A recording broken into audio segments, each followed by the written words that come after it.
जय हिंद। स्वागत है आपका आपके अपने YouTube चैनल कलाम एकेडमी जीत पे।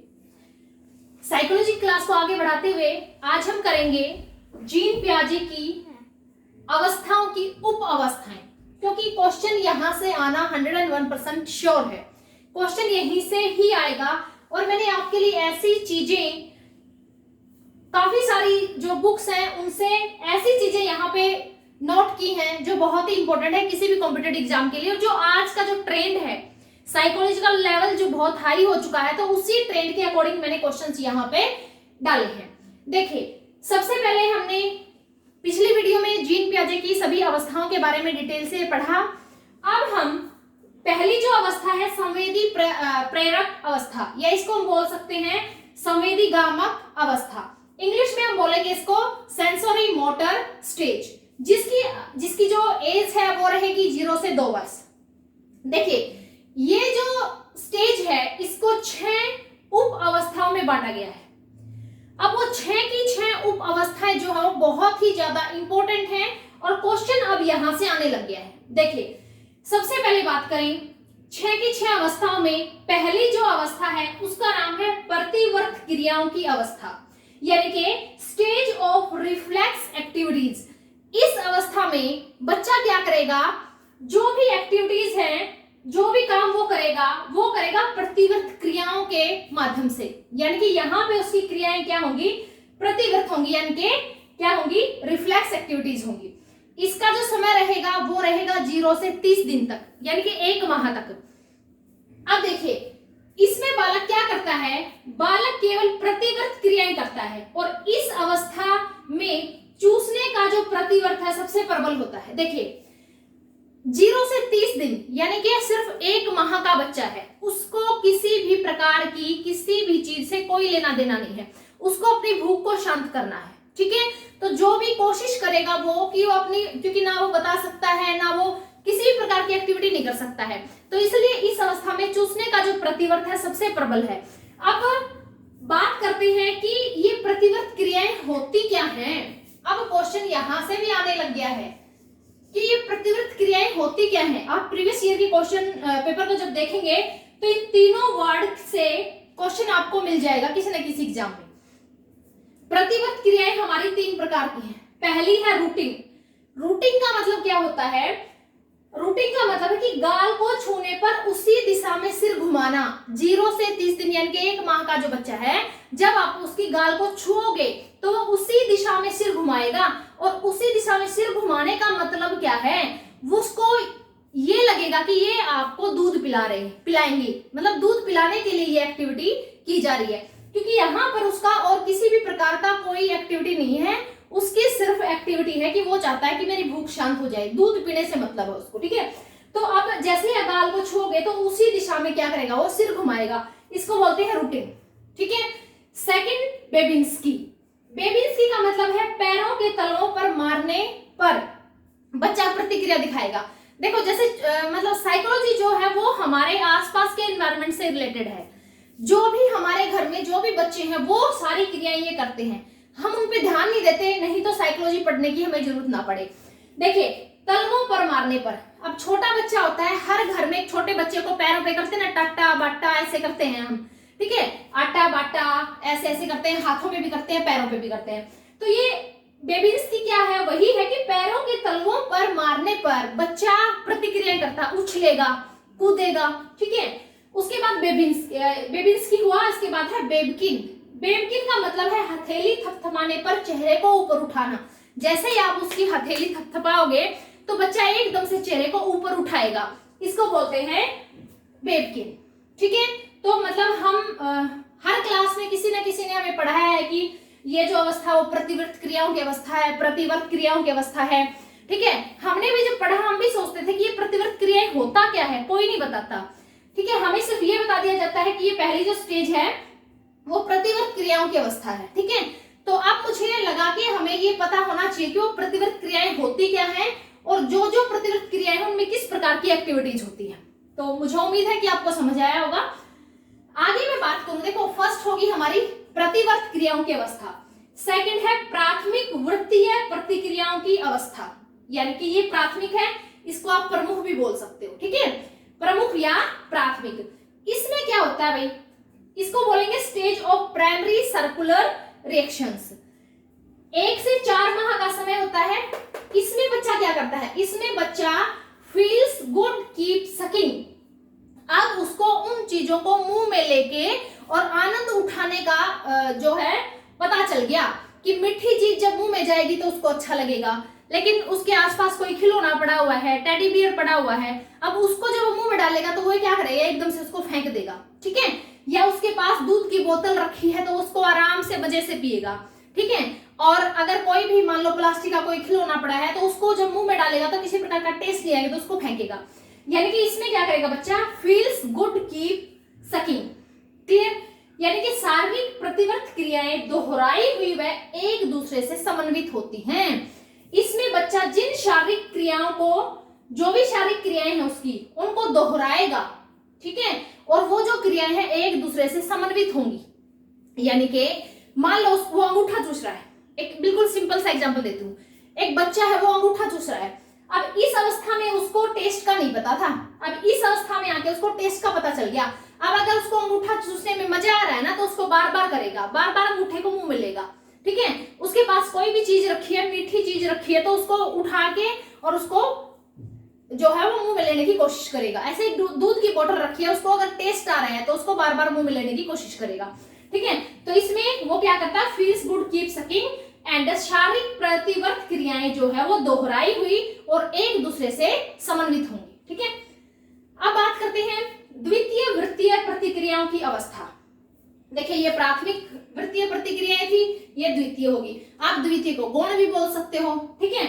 तो इसको हम क्या बोलेंगे, इसको हम बोलेंगे stages of secondary circular reactions. ये प्राइमरी सर्कुलर रिएक्शंस थे, अब आ जाएंगे सेकेंडरी सर्कुलर रिएक्शंस। देखिए बहुत इंपॉर्टेंट है, देखिए इसमें क्या क्या चीजें हैं। इसमें बच्चा एक तो मनोरंजन लगने वाली क्रियाओं को दोहराता है।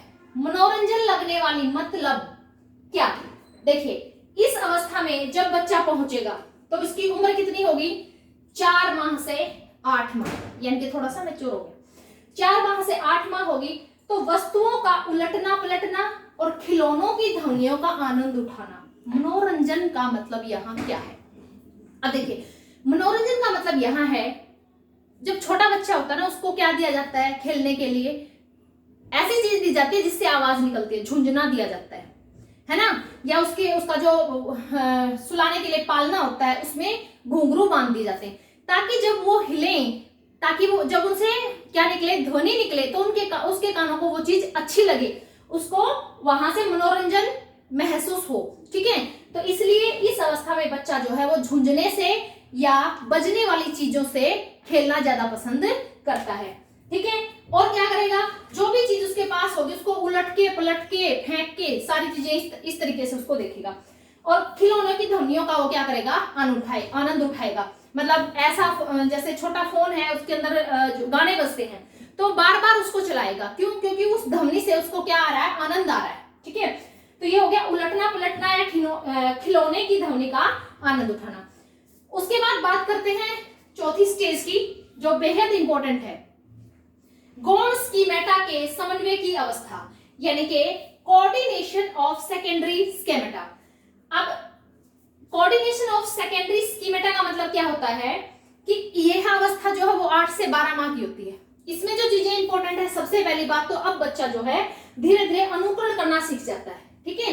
वो दूसरों को क्या करता है, ऑब्जर्व करके उन्हीं के जैसा व्यवहार करने की कोशिश करता है, उनको फॉलो करता है, ठीक है। उसके अलावा क्या है, आंखों के सामने चीज न होने पर, जब कोई चीज उसकी आंखों के सामने नहीं है, ठीक है, तो वो सोचता है कि भाई ये चीज है ही नहीं। यानी कि इस अवस्था में ऑब्जेक्ट परमानेंस वाला जो गुण है वो नहीं है अभी, ठीक है।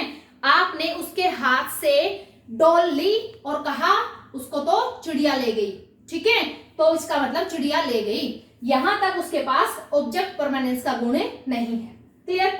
दूसरी बात, अनुकरण करेगा, और उसके बाद आंखों के सामने से जो चीज ओझल होगी उसका अस्तित्व भी खत्म हो गया।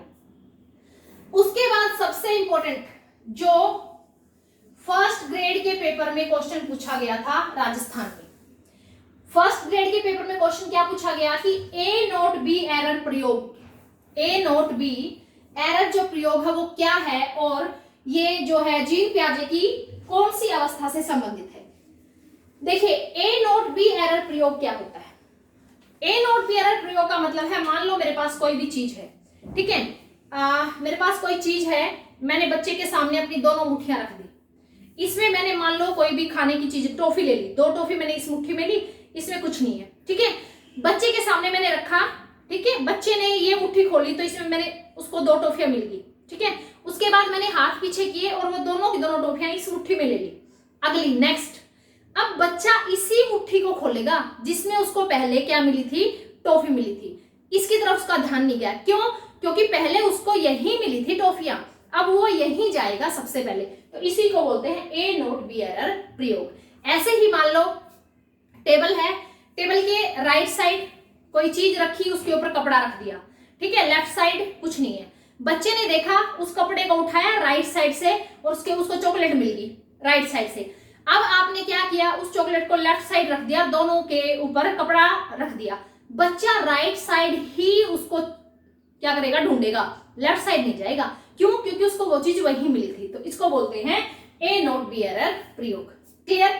अब देखिए नेक्स्ट, अगर हम बात करें तृतीय वृत्तीय प्रतिक्रियाओं की अवस्था, यानी कि टैटायरी सर्कुलर एक्टिविटीज, इसमें क्या होता है, इसमें बच्चा ट्रायल एंड एरर मेथड का यूज करता है, यानी कि भूल और प्रयास से सीखने की कोशिश करता है। उसके पास जितनी भी चीजें हैं ना, उनको एक सीक्वेंस में लगाने की, मतलब सीक्वेंस का मतलब है कि उनको एक साथ रखने की कोशिश करेगा, फिर वो गिर जाएंगी। मान लो उसके पास बहुत सारी यूं लगा लो कोई भी टुकड़े हैं, पत्थर के टुकड़े किसी भी चीज के, सबसे बड़ा रखेगा, फिर उससे छोटा, फिर उससे छोटा, फिर उससे छोटा, बीच में कहीं ना कहीं छोटा रख देगा तो वो गिर जाएंगे। तो इस तरीके से क्या है, इसमें जो तृतीय वृत्तीय प्रतिक्रियाओं की अवस्था है, यह अवस्था कब कितने टाइम की आ गई, अब आ गई है 12 माह से लेके और 18 माह तक, ठीक है, तो 12 से 18 माह यहाँ पे पहुंच गए हैं भाई, ठीक है, 12 से 18 माह हम पहुंच गए हैं। इसमें जो तृतीय वृत्तीय प्रतिक्रियाओं की अवस्था है, इसमें मोस्टली जो सबसे इंपॉर्टेंट बात है वो है ट्रायल एंड एरर मेथड, यानी कि बच्चा भूल से और अपने प्रयास से सीखता है, ठीक है। उसके बाद बात करें छठी, मानसिक संयोग द्वारा नए साधनों की खोज की अवस्था। अब बच्चा थोड़ा सा मैच्योर हो गया है, यानी कि उसको चीजें समझ आनी शुरू हो गई हैं। अब वो जो करेगा वो हल्का फुल्का अपने मस्तिष्क का प्रयोग करके करेगा, ठीक है। इसमें क्या करेगा, इसमें अब अगर आप ये कहोगे ना कि बेटा ये चॉकलेट चिड़िया ले गई, कोई चिड़िया विड़िया नहीं है, मुझे पता है आपकी जेब में है, कोई चिड़िया विड़िया नहीं है, आपने उसको छुपाया है, यानी कि इस अवस्था में बच्चा वस्तु स्थायित्व के गुण को क्या कर लेता है, सीख लेता है, यानी कि अब उसके लिए ऑब्जेक्ट परमानेंस हो गया है, ऑब्जेक्ट परमानेंट हो गया है कि ये चीज है तो है, कहीं ना कहीं इन्होंने छुपाई है लेकिन वो कहीं नहीं गई है, उसका एक अस्तित्व है, वो यही है। तो ऑब्जेक्ट परमानेंट का जो गुण आ जाता है, वस्तु स्थायित्व का जो गुण आ जाता है, वो छठी अवस्था इंद्रिय जनक गामक जो अवस्थाएं हैं उनकी छठी जो स्टेज है, यानी कि 18 माह से और 2 वर्ष इस समय बच्चे के अंदर आती है, ठीक है। 18 माह से 2 वर्ष की जो छठी स्टेज है ना, उप अवस्था, उसमें जो है वो ये आती है। क्लियर। एक बार आप इन चीजों को अच्छे से देख लें। मैंने कोशिश की है कि एक एक चीज को मैं अच्छे से डिफाइन करूं विद एग्जांपल। आप एक बार स्क्रीनशॉट ले लें।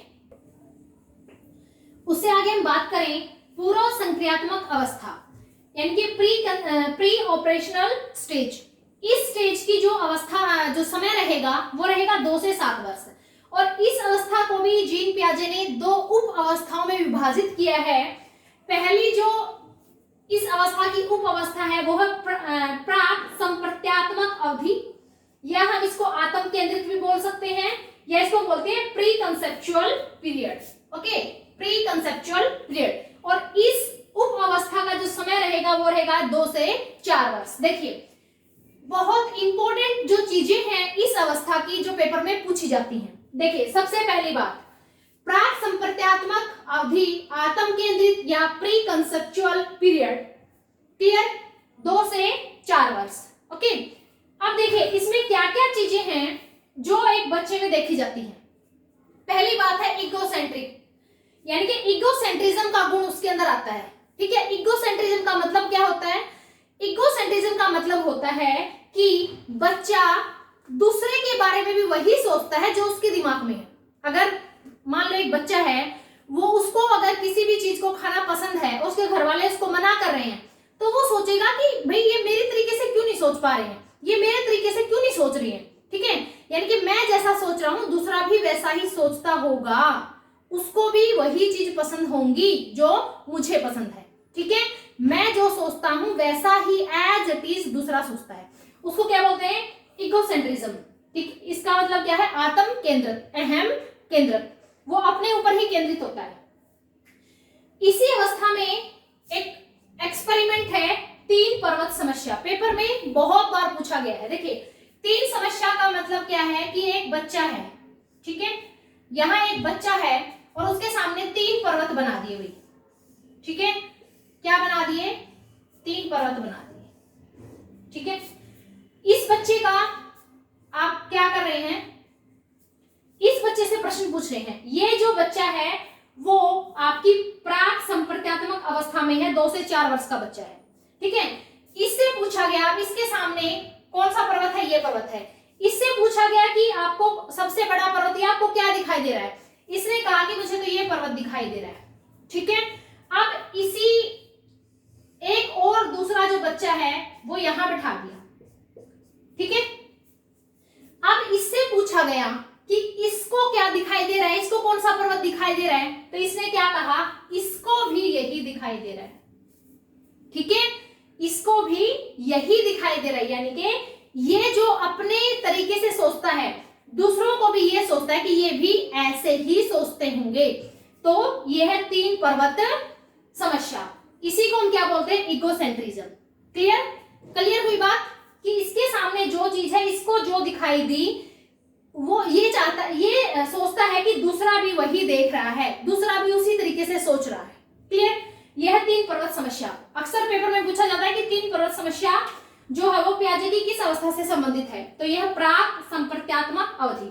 उसके बाद हमें एनिमिज्म, एनिमिज्म यानी कि जीववाद।